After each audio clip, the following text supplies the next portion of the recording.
Assalamu alaikum. Good morning. Happy Ramzan to all of my dear students. Today I am explaining Standard 7 Subject Maths Lesson number 12 Algebraic Expression. Now student, first we understood the meaning of algebra. What is mean by algebra? First told me, what is the first question is that whenever we start any lesson, first we understood the meaning of lesson. So my first question is, what is algebra?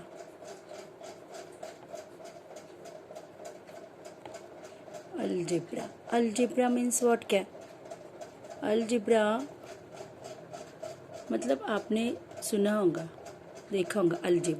Algebra मतलब ABCD से Z तक जो भी कुछ ऐसे letter से ABCD से एक से Y है, B है, C है, L है, M है, ये सारे जो एक्सप्रेशन है, ये जो सारे जो लेटर्स है, इसे क्या बोलते हैं? अलजेब्रा. क्या बोलते? अलजेब्रा. और ऐसे जो होते, ये हो गया हमारा, ऐसे जो होते जो इसको लेटर्स होते ABCD, ये होते अलजेब्रिक.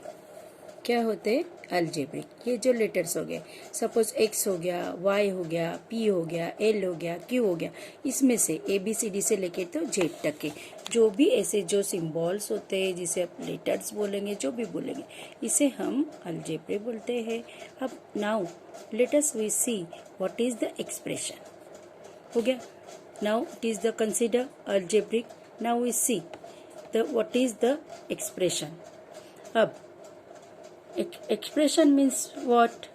ये जो चीज़ है, इसके आगे मैंने कुछ लगा दिया. Suppose we take the example 2x plus 5y plus 3xy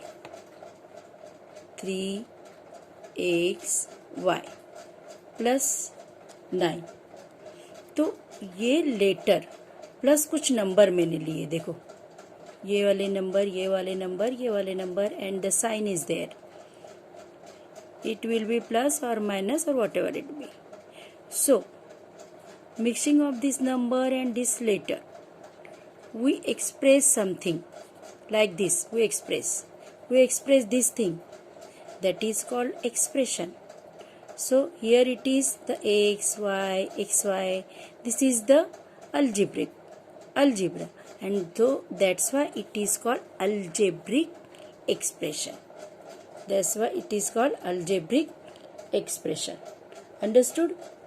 अब यही हमने 6th स्टैंडर्ड में देखा, इक्वेशन में देखा है. इक्वेशन में क्या होता है? ये हमारा एक्सप्रेशन है, not equation. Student don't be confuse. Equation में मतलब क्या होता है? जैसे कि मैंने लिखा 2x plus 3y is equal to 24. ठीक है. तो ये इक्वेशन में क्या हुआ? इज इक्वल टू के बाद कुछ यहाँ पर आया है. हमारा इज इक्वल टू के नहीं है, कुछ ऐसे ही है. एक्सप्रेस किया है हमने, सिर्फ इज इक्वल टू करके कुछ नहीं बताया. अगर इसके बाद, अगर इज इक्वल टू करके बाद अगर कुछ आता है, कुछ नंबर आता है इज इक्वल टू के बाद, तो क्या हुआ? इक्वेशन हुआ. It is a expression.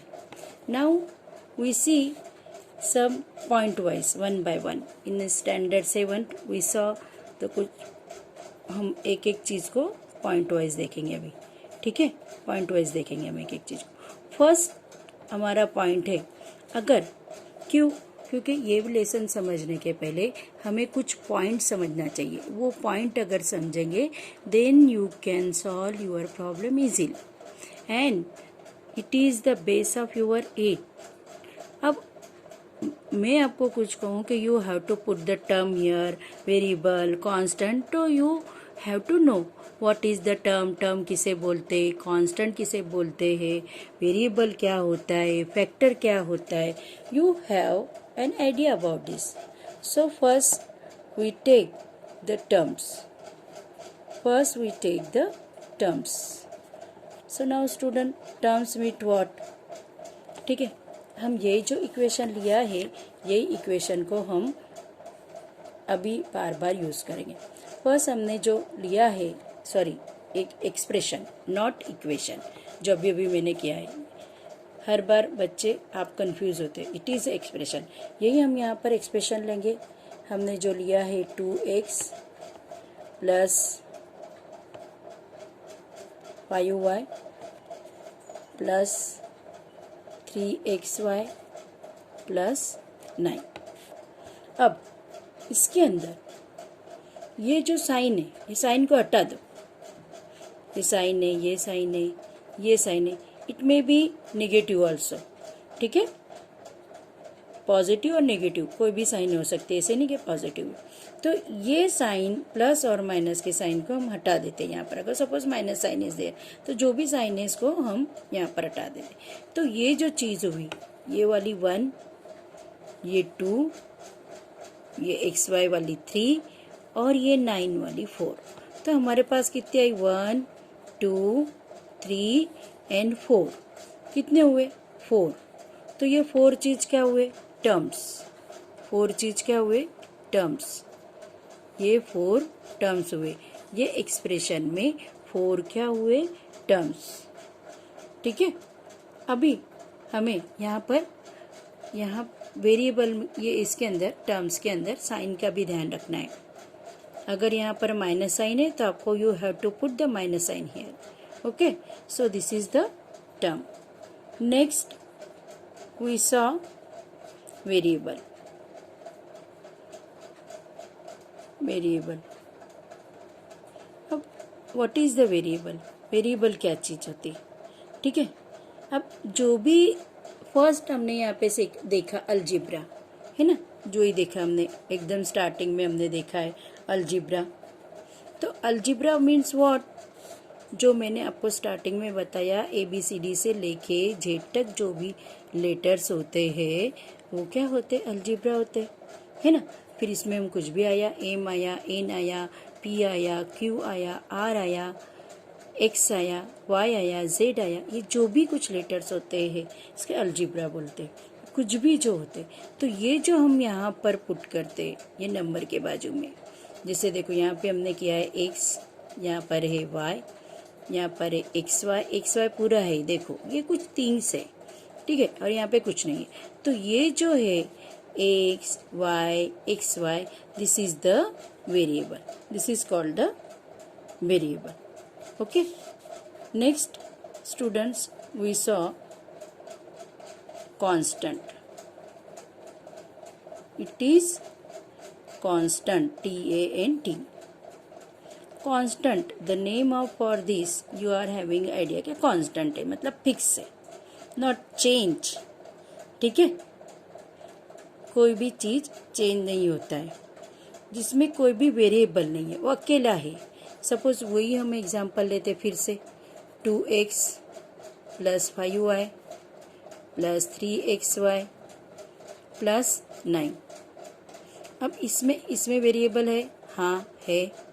इसके अंदर वेरिएबल है, y है, यस. इसके अंदर वेरिएबल है, xy पूरा वेरिएबल है, ठीक है, हाँ है. इसके अंदर 9 के अंदर कोई वेरिएबल है नहीं. तो ये जो है जिसमें वेरिएबल नहीं है ये हो गया हमारा कांस्टेंट. कांस्टेंट मतलब क्या? जो कोई भी चेंज नहीं होगा. Suppose here we put the value of x is equal to 2, y is equal to 3, y is equal to 3. तो 5 3 जा 15, ये हो गया. 2 की वैल्यू हमने x की वैल्यू यहाँ पर लिया 2, 2 2 जा 4. कुछ भी वैल्यू हो सकती है यहाँ पे, ये वैल्यू चेंज हो सकती है, तो ये पूरा नंबर चेंज हो सकता है. बट यहाँ पर देखिए 9 के बाद कोई भी वेरिएबल नहीं है, तो ये नंबर चेंज नहीं होगा. तो ये क्या होगा? कांस्टेंट ही रहेगा. ओके स्टूडेंट, समझ आया आपको? ठीक है. नेक्स्ट नेक्स्ट टॉपिक है फैक्टर, ठीक है। Factors, factors means to break up one thing.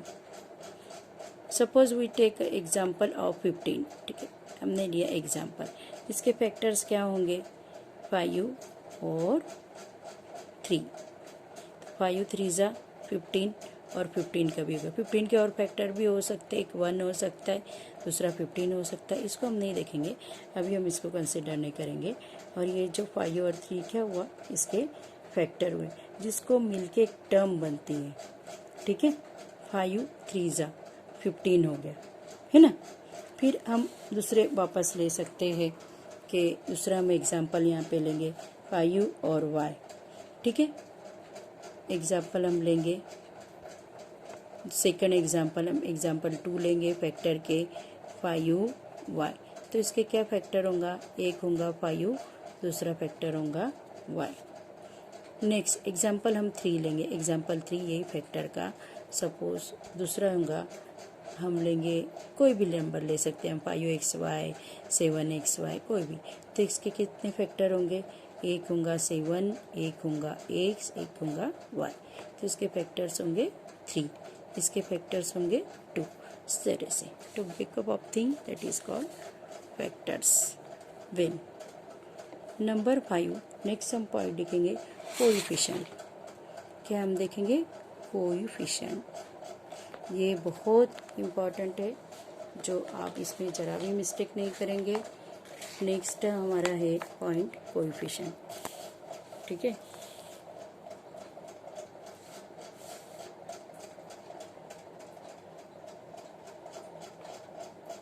Coefficient, ठीक। अब यहाँ पर हम देखेंगे, अगर कोएफिशिएंट को टर्म में निकालना है, ठीक है। लेट सपोज हमने कोएफिशिएंट को अभी टर्म निकाला है। लेट सपोज हमने अभी 2x लिया, ठीक है, 2x लिया। तो ये 2x के अंदर x तो वेरिएबल हो गया, ये वाला जो 2 है ये इसका कोएफिशिएंट हो गया, ठीक है। x का कोएफिशिएंट 2 हो गया। आया समझ में, है ना। अब आपको नेक्स्ट एक सा भी क्वेश्चन पूछ सकते हैं। सपोज मैंने लिया 3xy एग्जाम्पल, तो आपको पूछेंगे इसमें x का कोएफिशिएंट क्या। तो आप क्या बताओगे? x का कोएफिशिएंट होगा एक तो 3 and next y, 3 and y। 3 and y are the coefficient of x। In the ये इस तरह से भी आपको क्वेश्चन पूछा जाएगा। और सपोज y, आपको ये छोड़ के y का भी पूछा जाएगा, what is the coefficient of y। तो आपको क्या बोलोगे आप? Coefficient of y is 3 and x, है ना, इस तरह से। तो अगर टर्म का पूछेंगे तो आपको क्या होगा? नंबर बताना होगा। 2x का कोएफिशिएंट, 2x का कोएफिशिएंट बताएगा। आया समझ में? दिस इज द आवर, हमने एक एक टर्म देखे, जो वे एक एक पॉइंट वाइज देखा। एक हुआ term, variable, constant and factors. Now next topic we will see, it is the very important topic, that is like terms and unlike terms. वो हम नेक्स्ट लेक्चर में एक्सप्लेन करेंगे। ओके स्टूडेंट, अल्लाह हाफिज़, bye.